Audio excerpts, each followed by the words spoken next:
So use your eagle eyes, chat windows open, respond to it however you want, but see which one of these t-shirts is not like the other. Any hand raises? All right, David Kleeman, you're going to go. Joel, unmute him. Let him offer his commentary. The T-shirt on the left obviously is reflecting current events and things that we must always assume every minute that we are on camera and on mic. Yes, thank you, David, for being so observant in t-shirts. So yeah, I was going to start this session with a Jeffrey Toobin joke, and then I decided that other than keep your hands on the table, there wasn't much to say except that we've all made dumb mistakes in the virtual world. Hopefully not quite as not that one. Right.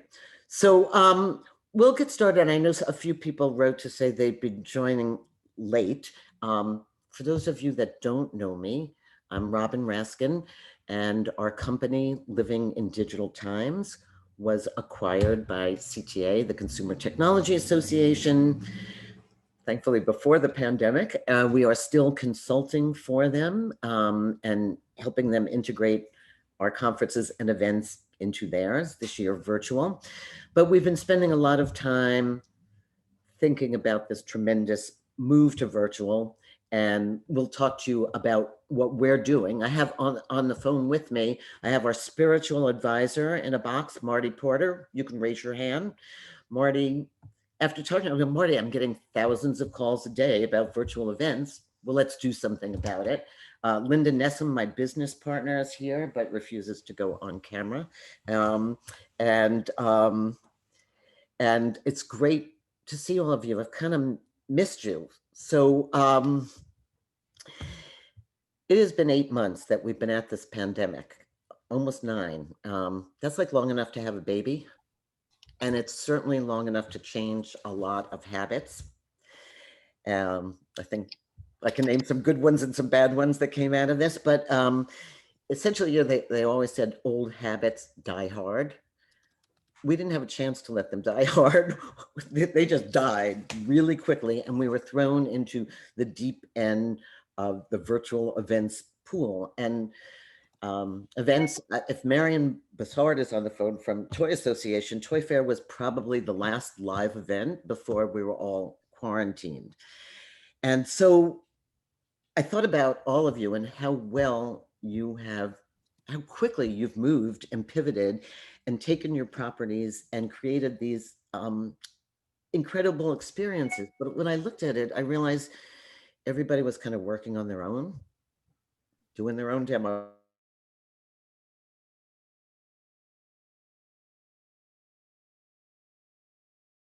Robin, you're on mute.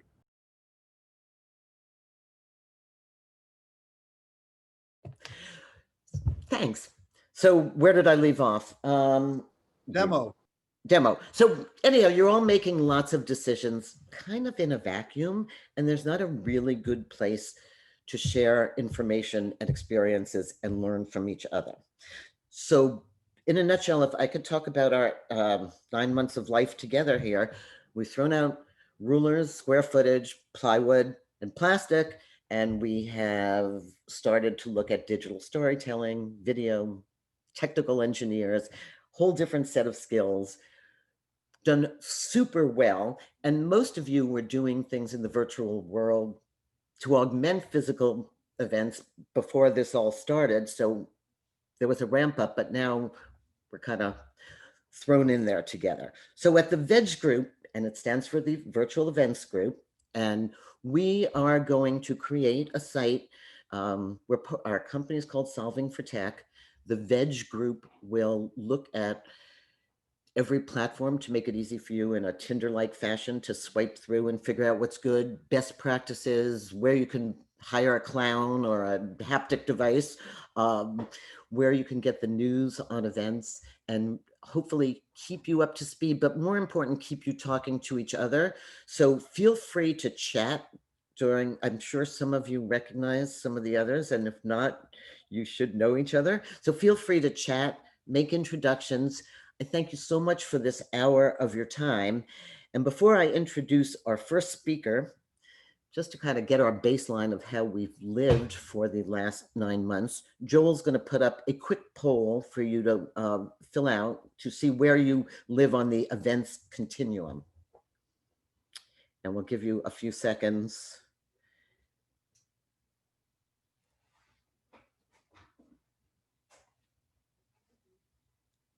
And let's see how, Joel, shall we see how we did?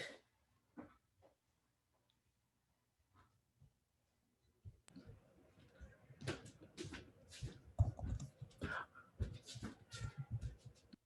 Joel put the poll up? Or we're just dying to know whether we've all been to events, or are we in the wrong meeting? Okay, so most of you have created a virtual event. About a third of you have gone to too many, more than you can count, and so on. So we're pretty well calibrated, and so I think there'll be a lot to share. So with no further ado, I do want to, well, Joel, switch back to the agenda page for a minute, because for people that came in late, they kind of got to get the joke here. We're going to introduce Jim in a minute, but notice that one of these t-shirts looks really different than the other. And that is today's news. So the guiding principle for this conversation is, remember, hands on the table, and you're always live on your webcam. Moving on, I am going to introduce, I'm not going to say an old friend, I'm going to say a longtime friend. We were editors together at Ziff Davis, but Jim understood new media before anybody even knew that there was a new media. He started with ZDTV, he went on to Revision 3, he's developed formats of video, from video zines to podcasts to short form to long form, that nobody had ever, we didn't even have a vocabulary for it. And now he is the SVP and GM at VidCon. Jim had a little problem where VidCon was a really big event in Las Vegas for influencers and content creators, and he had to turn on a dime, and he chose a really interesting path that I'll let him speak to you about. So Jim, thank you. Thanks. Great to be here. It's great to see some folks that haven't seen for a long time, but I know real well, and other folks that I don't know, but it's really nice to be part of this group. Thank you, Robin, for making this happen. And I'm going to go through in like 10 minutes and talk about what we did all summer. It's a really interesting day to do this, because in addition to the virtual stuff that we did, we spent the last 6, 8, 9 months coming up with a new vision for a brand for VidCon, a new look and feel, a new way to present ourselves, a new way to talk about ourselves, and mission for the company. It's really an evolution, not a revolution. But we rolled it out today. So you guys are the first people to see a presentation about VidCon with our new colors and our new logo. So I'm going to share my screen. I'll talk a little bit about what we're doing, who we are, and where we went this summer. So give me a sec to get started with this, and hopefully you can all see that. Let me move your smiling faces over under my camera. One of the things I learned is always put your presentations directly under your camera so that you can actually get some sort of eye contact on Zoom. Anyway, VidCon, and we rolled this thing out called VidCon Now. So what is VidCon? Well, we're the world's largest celebration of online video. We started, oh gosh, in 2010, a couple of YouTube creators in the basement of the Hilton Hotel in Century City. Those of you, no, the Hyatt. Remember the Hyatt, Century City. And it grew. We moved to Anaheim in year 3, and we've been doing events in Anaheim at the convention center for the last 8 years or so. We've been rolling out around the world, Australia, London, Amsterdam. We had plans to do Abu Dhabi, Mexico, and Singapore in 2019. The only thing we got to do in 2019 was London. You can see all the data and numbers here, but real quickly, VidCon as an event is really 3 events in one. We're a festival, a summit, and a conference. On the festival side, we bring 50, 60, 70,000 teens in one place to hang out with their favorite online video creators from, we started as a YouTube event, but we moved on from there in the last few years to embrace Snapchat and Twitch and Twitter and Instagram and TikTok and all the others that you can imagine. So they come to see their favorite performers, favorite creators perform. They come to meet other people just like them. it is very much Comic-Con for online video geeks. On the convention side, we teach up and coming creators, the people that want to build a channel on YouTube, build a channel on TikTok, become Insta famous. We teach them how to do that. And then on the summit side, we're the biggest B2B event about this world of community-led content, online video, and creators everywhere, where we bring the whole industry together. And the thing that sets us apart from other industry events is you'll be talking about verified air, where are we going? What's YouTube versus Facebook look like? You'll go outside of that session. You may have just heard from the CEO of YouTube, and you look down in the Anaheim Convention Center and these kids are running around screaming and yelling because their favorite creator you probably never heard of just wandered by. So fascinating. I invite you all to attend, but we aren't going to be doing any of those until the end of next year. So here's what happened. Here's what we do. Here's what we are. VidCon, we now call ourselves, we're about the magic of online creators in real life. And we're not talking about magic like here's a rabbit pulled out of my hat. It's more about the magic moments that happen when you meet a creator that you love for the first time, or you connect with people who share the same passions, are going through the same things. So it is really more like alchemy, where the creators themselves, they're not turning tin into gold. What they're doing is they're turning iPhones and TikTok video editors into gold. And we're creating that intersection of experiences. And so we're also all about creators. So online creators of all stripes. So we started out in video, but as we move VidCon into its next decade, it's also podcasting and people creating their own comic books and novels and things like that. And we talk about what we do in real life, and we do festivals and conferences and summits in real life. But today, this is our real life, these Zoom-oriented events and these virtual conferences. So real life encompasses where is real life right now. And there's a quote there from Hank Green, the YouTube creator who started VidCon, still very involved with us. I'm not going to read it, but you can take a look at that and read it yourself.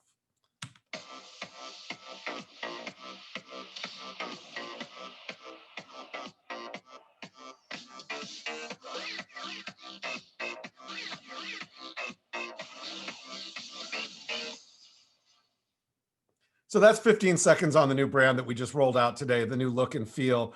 I just broke a cardinal rule that we learned when we were doing VidCon Now all summer, which I'll talk about more, which is we started out using Zoom actually to produce conversations and put it in our different sets of display ends. But the thing that we learned is don't run video from your Zoom desktop.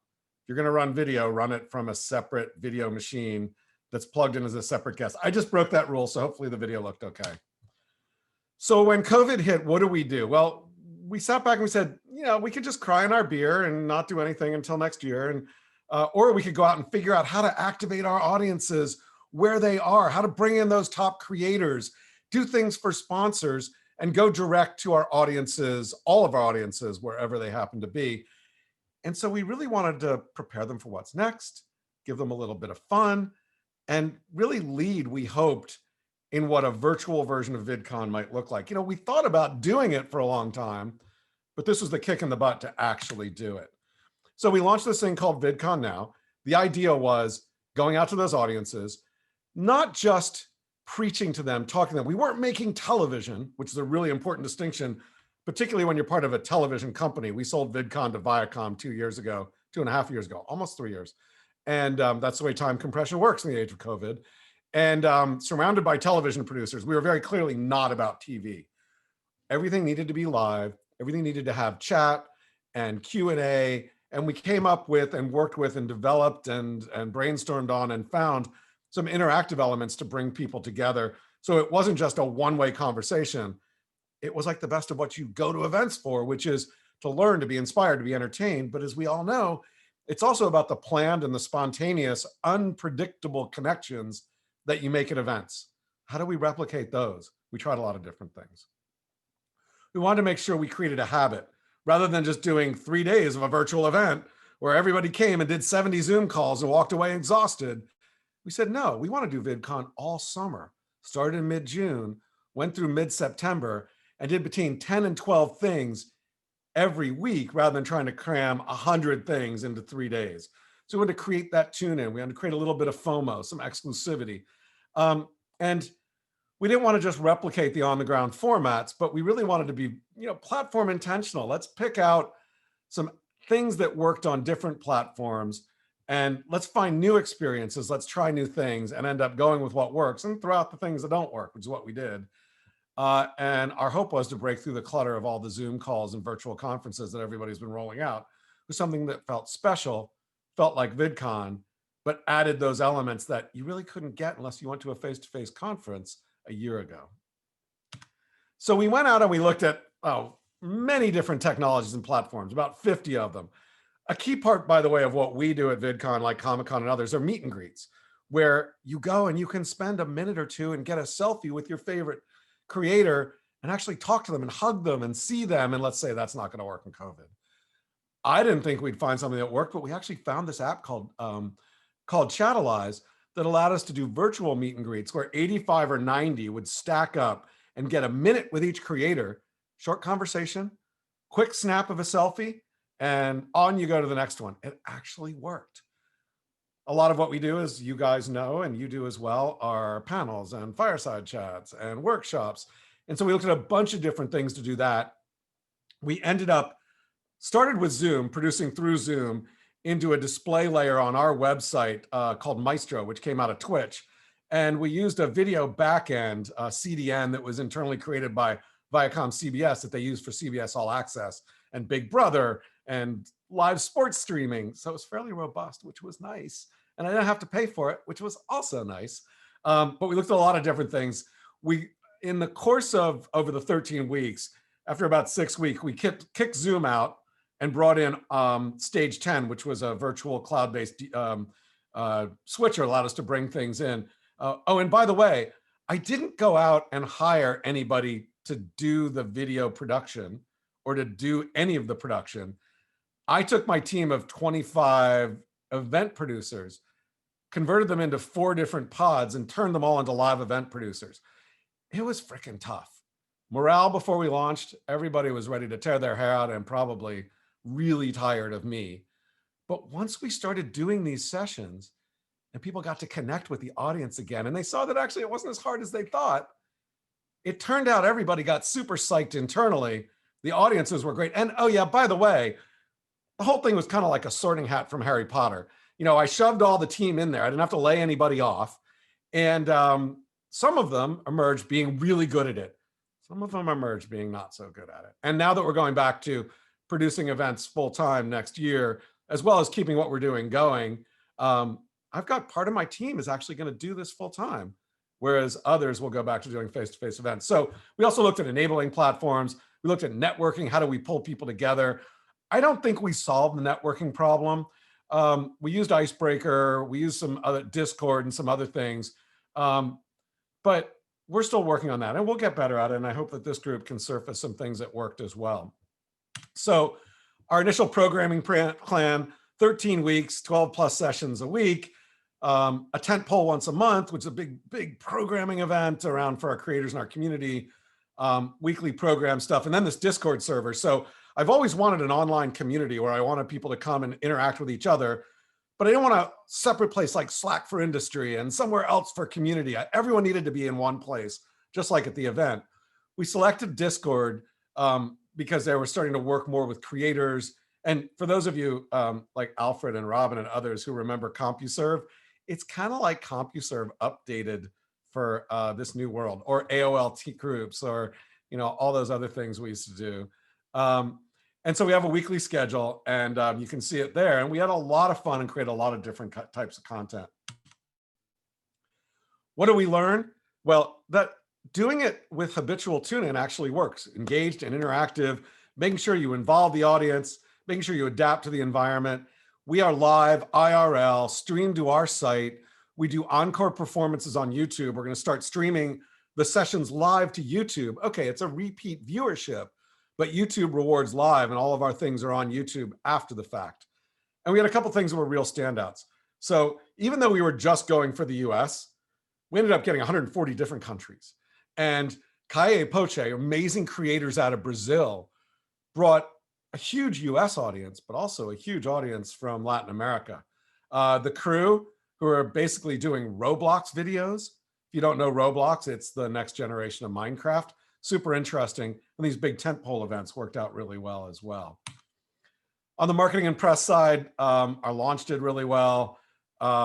We used a lot of paid media to drive people in. We launched a new agenda every other week to give people a 7 to 10 day flight, but to get people to come back to our website to find out what was going on.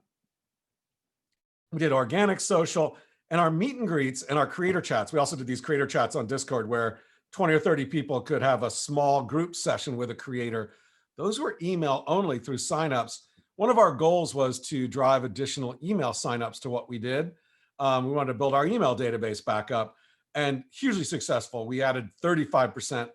We increased our email database by 35% because of things like that. And sponsorships. We actually were able to save some of our sponsors and bring in new sponsors from our face-to-face event. We brought in 8 or 9, pivoted them over. We ran out of our inventory, and we continue to come up with new ways to engage our sponsors, to connect to attendees, connect to our talent on our platforms. So what were the numbers after 13 weeks? We had almost 1 million unique viewers, over 1 million views, over 9 million minutes of watch time. Like I said, 46% international. We already knew VidCon had an international presence. We didn't know how big. It was so cool to be like, oh, one person showed up from Fiji and one person showed up from this little country I've never heard of. But we had big groups coming from all over the world, about 15,000 average views per session. This ties back to it's not TV. We're not doing mass media. We're doing engaged, connected, deep connection media. So 15,000 views for each one of these episodes is actually a big thing. Hard to sell that when people want to buy TV, but if you sell the depth of experience and connection, as we did, you can have good results. Our registrations, we had asked for registrations, although everything was free, over 66,000. We built almost 20,000 people in our Discord community, and lots of great press and other stuff. So real quickly, we've built a hybrid brand. We are now, as we announced today, we launched a new brand, new logo and visual identity. We're relaunching VidCon now. It's going to be free every week from next week until they shut us down, 2 to 3 sessions a week. And when we go back to do face-to-face events next year, we'll have a new ticket type where if you can't attend for health reasons or for distance reasons or money reasons, we'll have an equivalent, not the same, but an equivalent experience digitally. And we're working on ways to connect the digital experience and the face-to-face experience together so that the audiences can connect, even though they'll have their unique experience that's unique to the media that they're on. And then we're also going to take our workshops and our sessions on industry and creator and make them available on demand after the event. I know a bunch of you are probably already doing that. New for us, but we think it's a great way to drive revenue. So that's it. That's what we did. Happy to answer questions or anything. We have a lot to learn. We didn't figure it all out. We're very much still like Jon Snow from Game of Thrones. We know nothing. We know a little bit now, but there's still so much that we can do here and so much opportunity. So that's it. Back to you, Robin.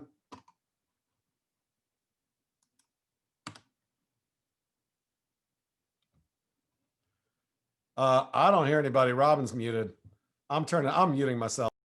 Oh, don't mute yourself yet. So first of all, people are pretty impressed. So did you have to retrain your sales force to sell digital stuff? Yeah, sort of, but not really. I mean, we work with UTA as our sales team, and we have since Brent Weinstein at UTA repped Hank Green and John Green. And they know us really well. And so because they had sold our on the ground stuff, they went back to the same people. We had to train them a little bit, but we learned together. And we have an internal sales team at Viacom that also was great. And they actually brought in Discord as a sponsor for, it was a big sponsor. We love them. So they were certainly psyched to do it. And the biggest thing about it was just making sure that they weren't selling it based on CPMs, that they were selling it based on that depth of experience on lead generation and things like that. And that's tough. We still haven't solved that problem. So we will. Yep, you are getting lots of questions, but I think may hold them because we're going to have a discussion at the end if you can stick around. But some of the questions, how did you drive your attendance, which you touched on a bit. I'd like to know how you moderate your content, but that's aside. Yeah, I'm Um, looking at chat now. Sorry, I wasn't looking at chat during the presentation. But yeah, happy to talk about it whenever you want. Yeah, I think people are really interested in your best guess, and it is a best guess of 2021, and what's that going to look like from hybrid versus virtual. I know that's putting you on the spot. No, so look, we're planning VidCon in Anaheim, California, summer of next year. And as anybody who's worked with me knows that I'm an incurable optimist, and I think it's going to be an amazing event, but we're not going to be at 100%. We've worked with a bunch of different, we talked to a bunch of people, and this is why this group is so good, because I want to know what other people are thinking. It's going to be, we're planning 65 to 80% of the attendance that we would expect in a normal VidCon, but we're also hedging our bets, right? I mean, we may end up in a space where people don't go, or very few want to go. And so we're trying to figure out what that looks like. We are planning Abu Dhabi in December of next year. Not sure how public that is. But that one I'm pretty sure is going to go. Yeah. And we're doing Asia probably in November of next year in Singapore. There are advantages to working with these countries where there's a little bit more control over the populace. I probably never would have said that before I got involved in this, but when it comes to events, our way may not be the best way in the US. Not just events. Yeah, I didn't want to get into that, Robin. just a whole lot of things. Jim, if you can stick around, great. Totally. And Oh yeah, it I is want to learn from everyone too. So not only is he the eternal optimist, he kind of makes it happen. I've watched him pull the hat out of the pull the rabbit out of the hat numerous times, like going way back to the switch from print to online. And it's sort of the same patterns that we're seeing now with events. So next up is another super interesting story by a fantastic person who is both an engineer, a storyteller, kind of transcends both worlds. Brent Bushnell is the CEO of 2-Bit Circus. Now, if you feel bad for yourselves during the pandemic, Brent had a physical circus with physical structures that he had to quickly transition to becoming an online remote experience that was as engaging. We're talking haptics, we're talking 3D virtual reality. So amazing. Thank you, Robin. Take it away. All right. Hi, folks. Thanks so much for your time today. Jim, that was awesome. Really appreciate you sharing all that. I'm going to share some slides here. Hopefully that's going to go off without a hitch. And you can maybe see those. And maybe now you see a presentation. Yeah, great. So folks, quick background on 2-Bit Circus. We've been a live entertainment, live experience company for over a decade. All of our stuff was all live, for ages. We, bungee jumped cars for Chevy, turned 25 black and white cars into a huge piano so Gary Newman could play the song Cars on the cars. We made a huge music video for the rock band OK Go that went super viral. Immersive experiences. This is for Warner Brothers to help launch The Flash and sort of an escape room style thing. Launched VR for Dave and Buster's early 2012. Some of the early research they did in that, similar for Samsung and Verizon and IndyCar. So you could do VR experiences of the NFL, what it's like to run the touchdown pass. So lots of live activation, lots of live immersive experiences. I forgot about this, a cloud that rains tequila. We put in the middle of Berlin in the wintertime. Every time it would rain in Germany, it would rain tequila out of our cloud. Ended up on Extreme Makeover as kind of their on-camera inventors. And maybe my favorite attraction we've ever made. Remember the old dunk tank where you throw a ball and fall in water? We were like, water's pretty cool.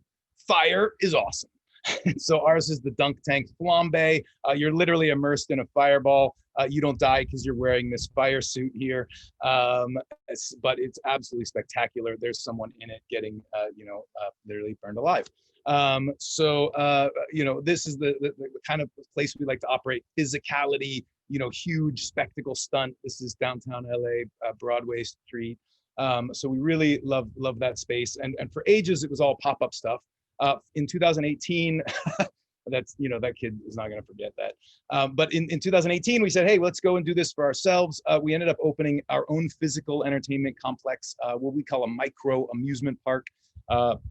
We opened it in this weird dilapidated building that looked like paint had fallen from the sky in the middle of the arts district. It's a 50,000 square foot place, so bigger than a football field. Huge amount of content. It was such a big roof. We felt like we should take control of literally what was on the roof. So we painted this huge Google pin so that when Google updates their maps, we'll have literally pre-pinned everybody's Google map. Somehow nobody's done that. I don't know why. So we opened this big place. It's got all these different zones, an entire interactive game show theater, a carnival midway, robot bartenders, a whole virtual reality arena. I mean, it's over 20 hours of entertainment. I like to think of it as like a movie theater for interactive. If traditional movie theaters, you deploy the atoms, right? The projectors and the seats and the popcorn, and then you change the bits. It's a documentary in the morning and it's a horror at night. Think of ours as that for interactive. So all the content can change. We've got the different zones in there. This is, a view sort of looking down on it. I'll just go really quickly. Carnival, VR, these immersive kind of story experiences. These were some of the renderings before we opened. And then once we opened, sort of fun to see those, our robot bartender, and once it was real.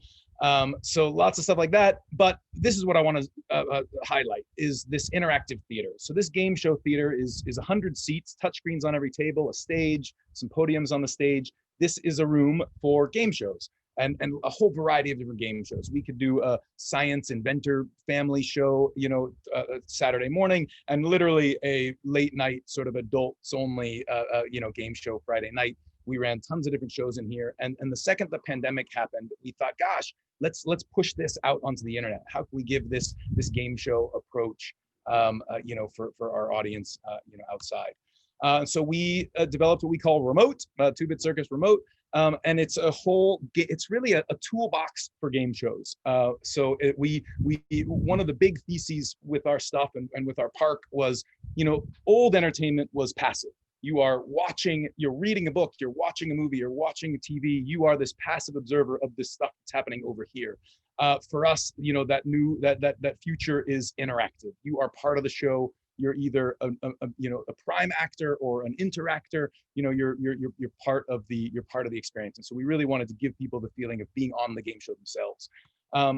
It's a pretty simple structure. We literally have a live stream. Actually, here's a bit better. So it's literally a web browser. We've got a live YouTube stream there with the live host, a chat here for people to interact, including some folks of ours. We call the Game Show Bot 3000, who's there kind of drawing people out. A leaderboard, and then this lower area is constantly being swapped out with different content, and we can do a whole variety of different kinds of game show mechanics, from Family Feud and Price is Right to Jeopardy and sorting algorithms and all kinds of different stuff. So then, depending on the show, we sort of draw from different elements in order to build this thing out. We literally started building it the day after lockdown. We have done now hundreds of shows, both live public shows as well as private events. One of the things that I've really liked about the format is, it's great for live, for hundreds of people all interacting. We really built it to have sort of no upper limit in the number of people that could be competing. But then, the ability to have it be very special if it's just 20 people, if it's Robin's birthday, she's now one of the panelists on the Zoom with the host, competing with all of her friends. And we just invited her sister up, or mom, whatever, to be kind of another panelist on the show. So that flexibility has been really fun. And it's a space that we're kind of exploring. So we've bumped into a bunch of things. We've also kind of discovered, elements, things like that game show bot, a role that is sitting there, whose whole purpose is to just sort of instigate in the chat and just kind of get people out of their shells and coming out and having fun. These are a bunch of the different, kind of elements that we can put in there. And then fully brandable. Jim, it was so interesting to hear you mention, that you ran out of inventory to sell. And one of the things that we found with this is, it works well for a conference because maybe you've sold all the inventory for your pre-roll ads and page sponsors. Because this is fundamentally entertainment, it can act as a happy hour or whatever. And so now all of a sudden you're inviting people to come back. and but yet the host is sponsored by someone, and the backgrounds, there's sort of 100 different things that can be customized to the content and whatever. So it gives the conference another thing to sell. It gives the audience another thing to interact with that is potentially more relaxing, frankly, than going to a conference. You're on when you're at a conference. This, you're not even required to be on video, so you can sort of have your wine, your drink, you can lean back, you're watching and interacting, and you only get invited up on the show, on the live stream, if you in fact want to do it. Kind of having that additional inventory was has been a nice thing for some folks. So why don't I'll pop out of this share here. I didn't have slides around some of the rest of this, but I did want to share some of the things that have been interesting for us. One was the not everybody needs to be on video thing. I think particularly if you're talking about sort of an evening or after work, it's the end of the conference, it's the end of the event. Not everybody having to be on video kind of lowers the bar a little bit. People, it's exhausting. People talk about Zoom fatigue. The ability to engage, but be able to interact somewhat, but not have to worry about your background or whatnot is more relaxing. I watched a magic show that I thought was super fascinating, and we've found this to be true also. And there was really 3 roles. There was the magician, there was the 25 people on video as the sort of live studio audience, and then there was everybody else on the live stream. And that sort of second group, the kind of live audience that was on video and available, that was sort of being cut to for everybody that was on the 6,000 person live stream, had a really special role. They were there to be surprised and clap for the magician and sort of add that extra bit of liveness. But you still had the ability to service 6, 8, 10,000 audiences without having to have them all be on video. So I thought that was a really special thing, and we've seen that bear out with our stuff. Again, not everybody needs to be on video, but some people like it, they want to be, and so that was really, really special. Can we join? Can we join in? Can we all try a 2-bit? Can we all try a 2-bit circus? Oh my God, please. Our live show is every Thursday at 7 o'clock Pacific time. Here, I'll put a link in here in the chat. But if you go there, we'll send you a note when we run it. This week is a Halloween theme. Last week was, I think, alcohol. So we changed the theme up a little bit, but it's about a 45-minute to an hour show. We'd love to have you. Yeah, it's free. So yeah, come play. Thanks, Brent. And then, the one last thing I just wanted to share quickly is I have run into the same thing Jim mentioned around, the kind of side conversations, random interactions, some of that kind of stuff. And the place that I've been getting the most excited about is these proximity audio experiences, which if you've seen, I'm putting another one here. This thing called Rambly is an example. And what it is you literally open it up. You'll be sort of on what looks like the game board of like a 1980s video game.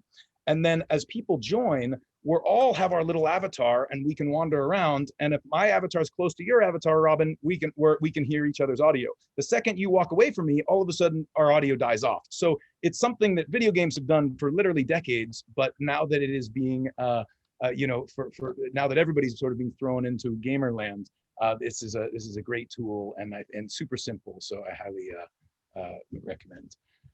Thank you. That's really it. Thanks. If there, you do have a couple of questions coming in through the chat room, but it occurs to me, I spent some time working for Disney in interventions, that part of the park, and we would always say, better to tell the past than try and keep building the future. And you are somewhat freed from your expensive build outs in the physical world for a few months. So how's that play out? Yeah, it's really been interesting. It's terrible. We were an absolute rocket ship, when at the time we had to close down. And so it's definitely changed our company. We will for sure go back, reopen that and be expanding. So I'm a firm believer in live, and no pandemic is going to change that. And I agree with what was said earlier about, kind of especially looking to Asia. Asia's dealt with viruses for decades, and then they go right back to escape rooms and VR and everything else, because they can fundamentally know what to do. This was sort of somehow the West was in this weird la la land of not having to deal with pandemics for at all. So I think that we had a little bit of a right sizing there, and hopefully next time we'll. Yeah. And I better think job. there are ways, going back to Jim's hybrids, we have friends here that run Beat the Bomb in Dumbo, if anybody's Love been it. there. They had to So good. close. I love it also. They had to close also, but their online game is now redeemable for physical experiences Perfect. in the future. And I so agree with Jim on the hybrid event thing, because we've already seen that play out with our own event customers. It's a stress for the event planner now to feel like, oh, should I plan a live event? Is that socially irresponsible? But if you say, hey, here's a menu of things you can come live. If you have people that are remote or at risk or whatever, here's the virtual solution. It's up to you. Opt in. You can opt into as much or as little as you want. And I think that the hybrid events are for sure here to stay. And having that option is going to be a real differentiator, going forward. Thanks, Brent. And stick around if you can to answer any more questions. I want to move to another, I'm feeling really old, another old friend, but these guys like make a pact with Dorian Gray. They never get old. Alfred Poor, I also know, Alfred, I'm going to say, is the quintessential benchmarker. He could take anything and create a features table about how things worked and what was best of breed. And I want Alfred to talk to you all, involve you all a bit in a discussion of your pain points. And he has evaluated, right now he writes the Health Tech Insider, which is a great newsletter, but he also is the tech wizard behind Techfluence, Barry Meyer's new company, which is for the press to view new product releases in an online form. So Alfred conscientiously went through 100 platforms, so hopefully we don't have to. Alfred, why don't you take it away? He needs to mute Oh, himself. unmute. Have you muted me yet? There, you got me yet? Okay. So you may want to keep your chat box open. Joel, I don't know if you can force me to speaker for everybody, or hopefully it'll be big enough that you'll be able to see what I'm showing. But anyway, as the poll shows, we've all been involved in online events to some degree within this past year. And I thought it would be fun just to take a quick check to see what you know about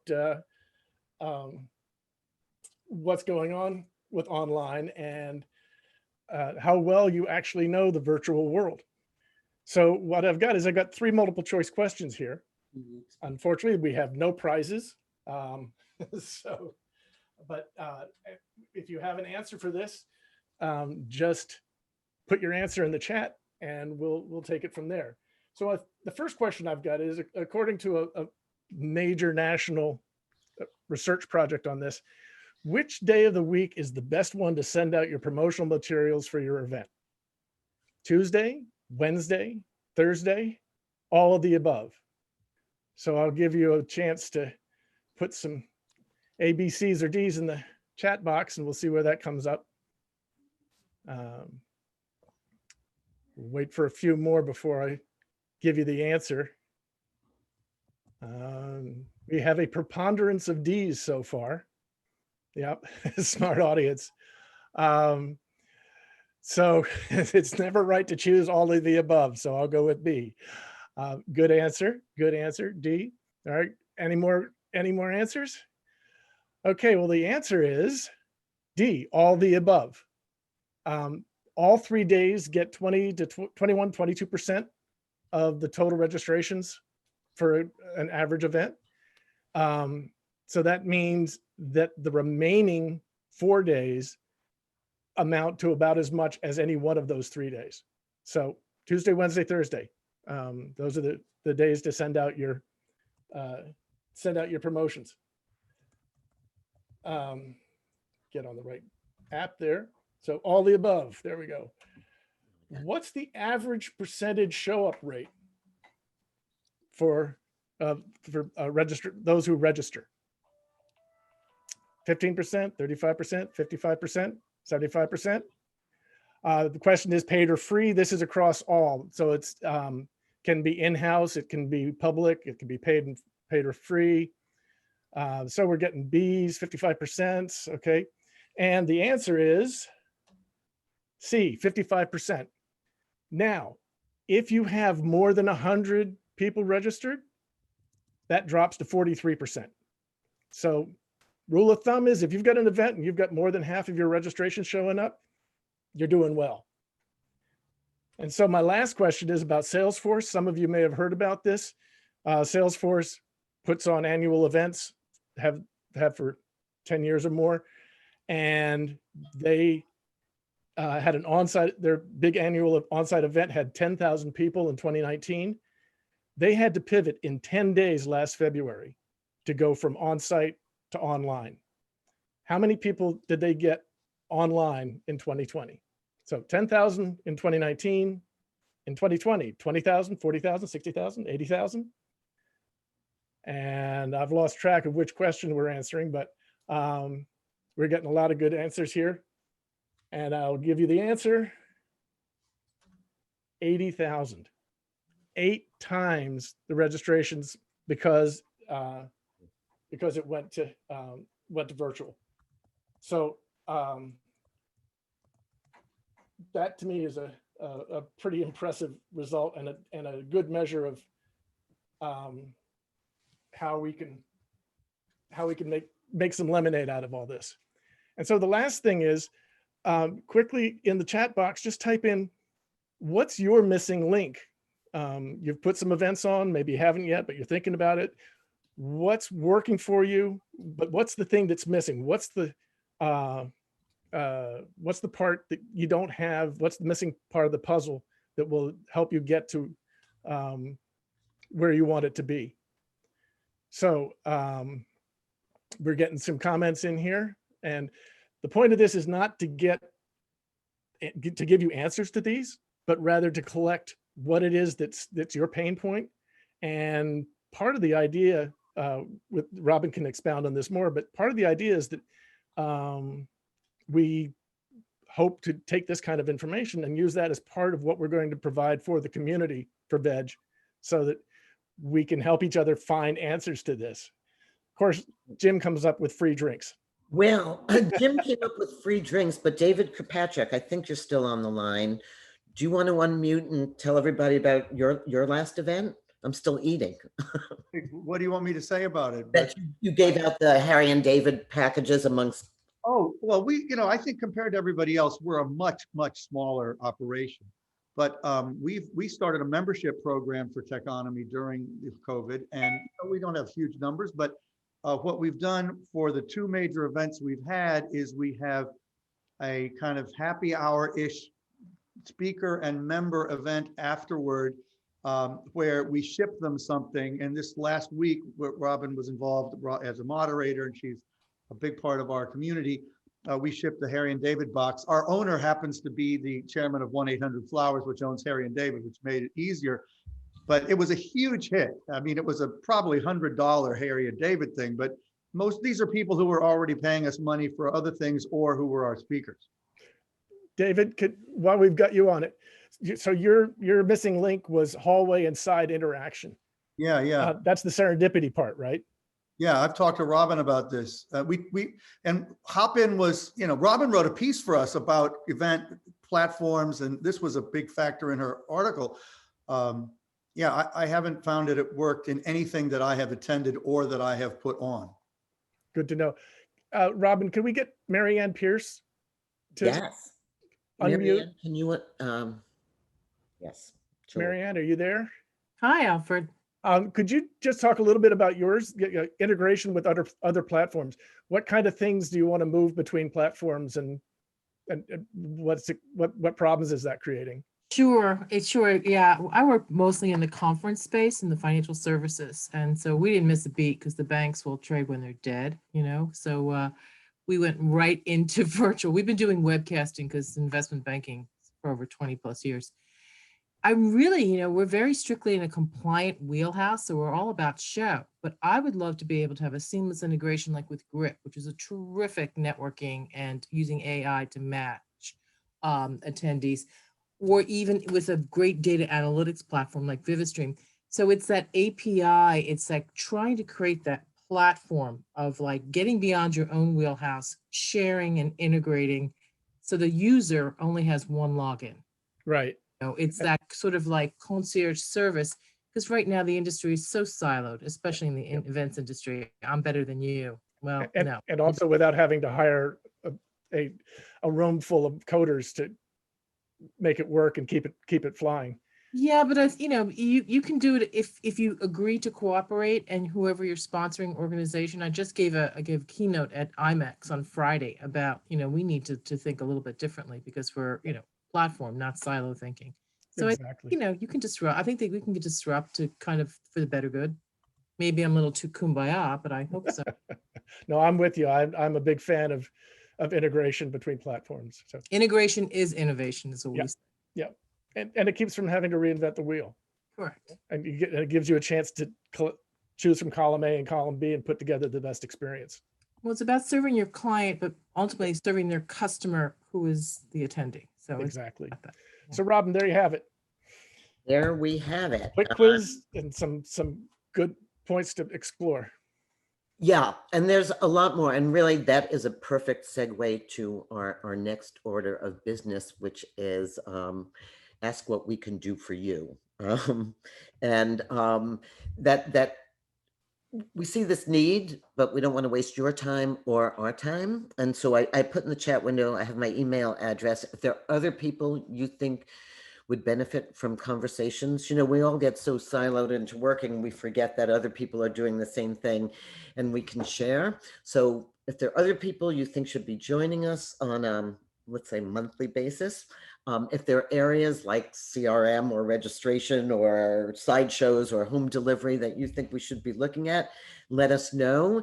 And we're going to put ourselves, first I want to say thank you to Jim and to Brent and to Alfred, and for sharing so many years of both physical and virtual experience with us. I think all of you are pros at what you do, and I hope everybody gets a chance to sort of share what they're doing. But Joel, can we put up our final poll so that we can take some action steps? And we will not share these results. They will be kept private, but we will reach out to you. So based on today's discussion, would you be interested in participating in future forums about virtual events? That is number one. While we're waiting for those to come in, I Nothing would add my card. Yes. my one pain point is we still haven't figured out how to deliver stale bagels and burnt coffee to the press room.